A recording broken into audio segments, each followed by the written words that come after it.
Graça e paz, igreja, mais um sabadão aqui reunido para a glória de Deus. Estamos aqui num lugar diferente hoje, que eu vim na casa do meu irmão. A gente vai gravar a partir daqui. Hoje o tema é muito pertinente para os dias de hoje. O tema da célula é muito pertinente para os dias de hoje. A gente vai falar sobre um tema que nos acompanha nessa vida contemporânea, desde os mais jovens, né? Você vê isso também em crianças, até os mais velhos. Então, creio que Deus está nos direcionando, nos apontando nessa direção e nos alertando sobre uma vida diferente e possível nele. Amém? Antes de entrar no tema, vamos orar rapidamente.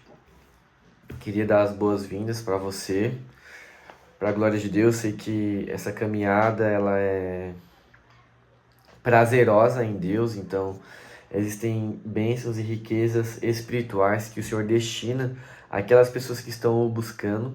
Creio que você é essa pessoa separada por Ele, essa mensagem está alcançando você desde já e que você, a partir do dia de hoje, creio que já vai ser uma pessoa, se tornar uma pessoa diferente, uma pessoa transformada, em nome de Jesus. Amém? Então feche seus olhos aí, incline o seu coração a Deus, sabendo que é Ele quem faz.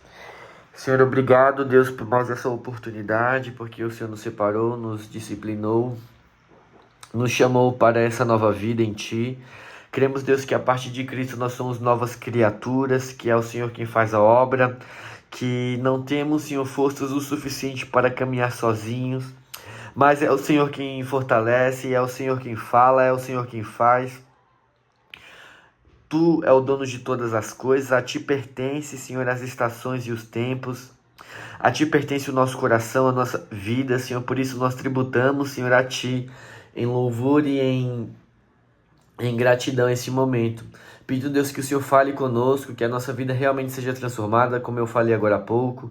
Cada um que escutar essa mensagem, Deus, seja mudado a partir do que o Senhor tem para nós, Senhor. Reserva, Deus, este tempo, em nome de Jesus, para que nada nos distraia, nada roube essa palavra e que o Teu nome seja glorificado, Pai.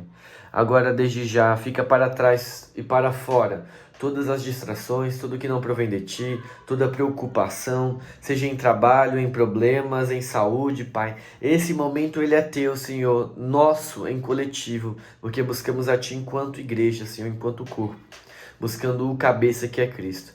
Assim oramos e Te agradecemos. Amém. Glória a Deus. Então vamos ler aqui. O tema dessa semana é Adeus, a ansiedade. Então um trocadilho, né, de adeus, como deixar para trás, né, como se despedir, ou adeus, né, então colocar em Deus a ansiedade. Mateus 6, 25 ao 34. Mateus, o primeiro livro do Novo Testamento.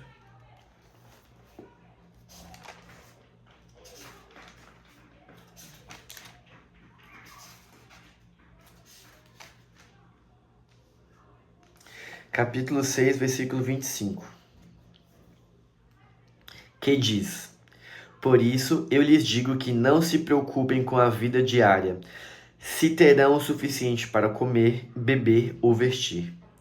A vida não é mais que a comida e o corpo não é mais que a roupa? Observem os pássaros, eles não plantam nem colhem, nem guardam alimento em celeiros, pois seu Pai Celestial os alimenta. Acaso vocês não são muito mais valiosos do que os pássaros? Qual de vocês, mais preocupado que esteja, pode acrescentar ao menos 1 hora à sua vida? Olha que interessante. E por que se preocupar com a roupa? Observem como crescem os lírios dos campos. Não trabalham, nem fazem roupas. E, no entanto, nem Salomão, em toda a sua glória, se vestiu como eles.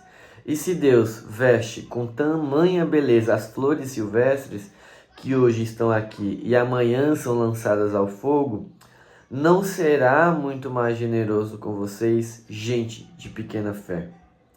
Portanto, não se preocupem dizendo: o que vamos comer, o que vamos beber, o que vamos vestir.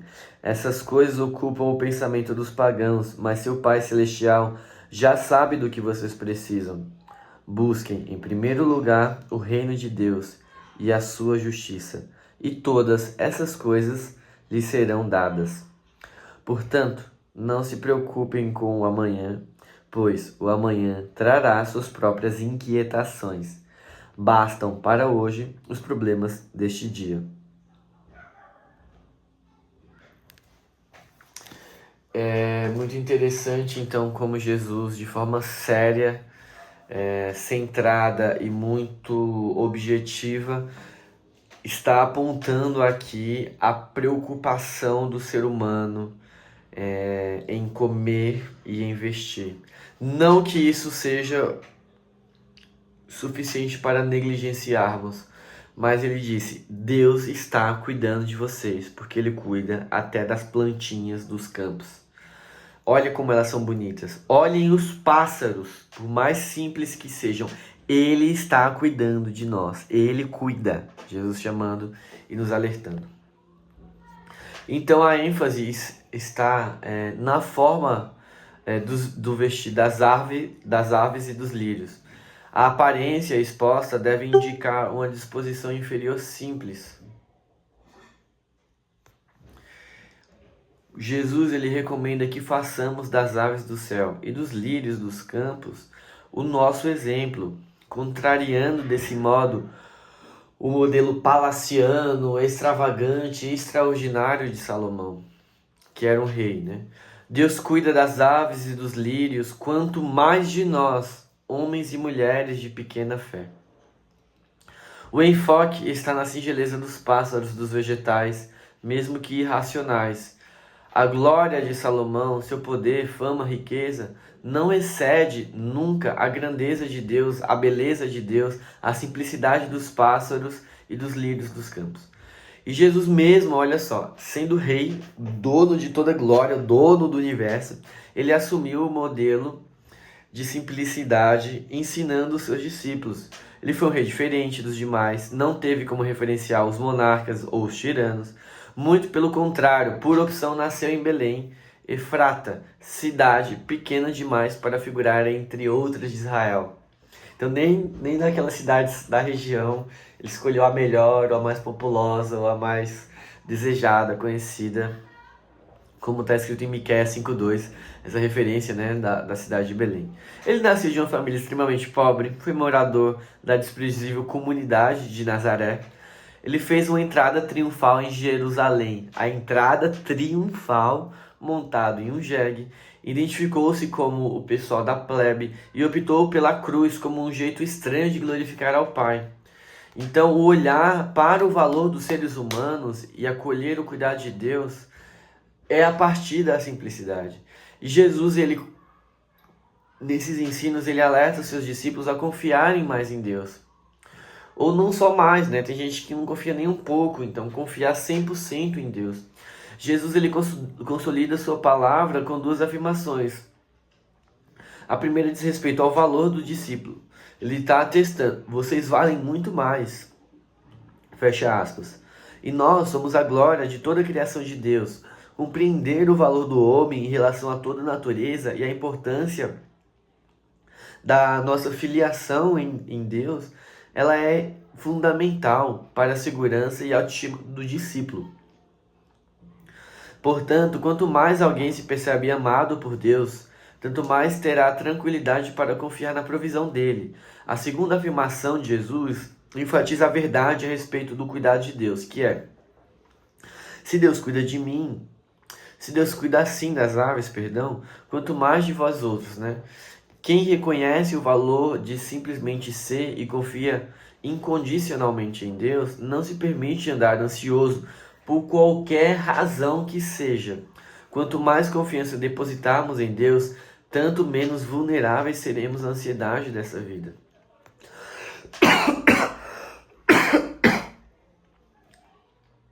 Buscar o reino de Deus e a sua justiça. O reino é conjunto de todo o propósito de Deus. a penetração de sua vontade em todos os espaços, a dominação de Deus sobre tudo, a invasão plena sobre o nada, de maneira que o nada se transforma numa realidade possível. Olha o tamanho, olha como é o poder criador do Senhor. O reino de Deus, ele é amor, paz, alegria, bondade, misericórdia, mansidão, domínio próprio. Tudo isso que a gente vê lá em Gálatas capítulo 5, versículo 22. De maneira prática, eu te pergunto, o que se deve buscar quando se busca a Deus, o reino dele e a sua justiça? Bom, essa é uma realidade muito íntima e Jesus disse, abre aspas, o reino de Deus está dentro de vós. Então buscá-lo é, portanto, um exercício de devoção espiritual, marcado pela comunhão com Deus através do reconhecimento daquilo que Ele é, através da oração, contemplação, confissão, acolhimento do amor e da graça divina. Buscar o reino é manter o bem como paradigma interior, é perceber que o que contamina as pessoas procede dos sentimentos mais profundos da própria alma e daí erradicar permanentemente todo o mal que porventura queira se instalar no coração. Buscar o reino é cultivar todas as bem-aventuranças como condição primária, como um estado íntimo dos limpos de coração. Mas o Mestre afirmou também que o reino de Deus está perto. Vejam, acabei de falar que Jesus disse, o reino de Deus está dentro, mas Jesus também disse, o reino de Deus está perto de nós. Sendo assim, buscar o reino é ter a consciência de que Jesus está perto de cada discípulo e junto com a presença do Rei, os valores e os princípios do reino são uma realidade possível. Portanto, buscar o reino é buscar a concretização da sua realidade pelo testemunho, pela proclamação e pelos atos de justiça dos discípulos, ou seja, de mim e de você. Buscar o reino de Deus é praticar as boas obras, a fim de que Deus seja glorificado, é confrontar o mal e todos os poderes satânicos para que o reino se aproxime cada vez mais. É manter a esperança de que o reino de Deus virá em toda a sua plenitude. Assim, buscá-lo é manter a fome e a sede. Olha que trocadilho interessante. Nós vamos manter a fome e a sede para que a justiça corra como um rio e a paz se instaure para sempre. Foi Jesus que nos ensinou a ter fome e sede da palavra dele. Aos que buscam o reino de Deus e a sua justiça, aí ele complementa, todas essas coisas serão acrescentadas.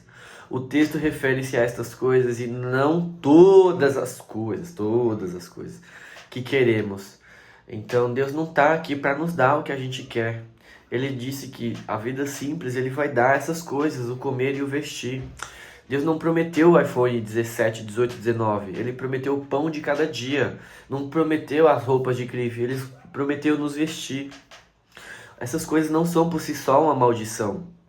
Querer a mais alta tecnologia, a mais alta grife, isso não é um mal em si mesmo. Mas não foi isso que Deus nos prometeu. E Jesus está mostrando esse estilo de vida simples. O que será acrescentado são as coisas prometidas no Sermão dos Montes. A mansidão, a pacificação, a fome e a sede de justiça, o estilo das aves do céu e a simplicidade dos lírios dos campos. O suprimento necessário para uma vida digna. Então a gente poderia seguir na seguinte ordem. Como parte do sermão, o mesmo raciocínio que tem lá no Salmo 23, que é um salmo muito conhecido. Tendo o Senhor como pastor e salvador, pensa aí comigo. Se puder, repita essas frases comigo. Não faltará o alimento essencialmente necessário. Não faltará o alimento essencialmente necessário. Abre aspas. Ele me faz repousar em pastos verdejantes. Não faltará água. Não faltará água. Leva-me para junto das águas de descanso. Não faltará paz interior. Não faltará paz interior. Pois ele refrigera minha alma. E ainda, é garantida uma morte sem medo por causa da companhia de Deus. Abre aspas. Ainda que eu ande pelo vale da sombra da morte, não temerei mal nenhum, porque tu estás comigo. E por fim, uma eternidade feliz. Habitarei na casa do Senhor para todo sempre. Assim, todas essas coisas não são todas as coisas que almejamos os de mentalidade materialista. São as coisas essenciais a uma vida digna e aqueles concernentes às realidades e esperanças do reino de Deus.